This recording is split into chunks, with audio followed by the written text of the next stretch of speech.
like it's not getting spark.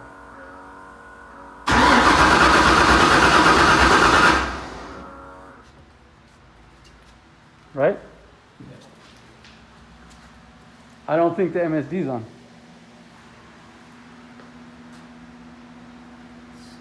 It's not tight. First light underneath to the fuel pumps. Runs all the way down here. That's just the fuel level. I got to connect there, and some spares. Big one branch comes all the way back, pretty clean.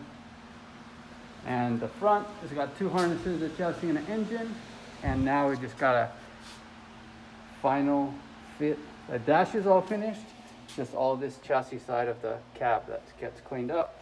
All the stuff going in the back in one perfect loom. Batteries coming through there to the switch. Just the last little details here of this rat's nest. We plugged it in because I'm going to drive it home. So, and I'm going to finish the details there for a little bit. All right, one can flick the switch. I'll do the start. Switch. Fuel pump. Start.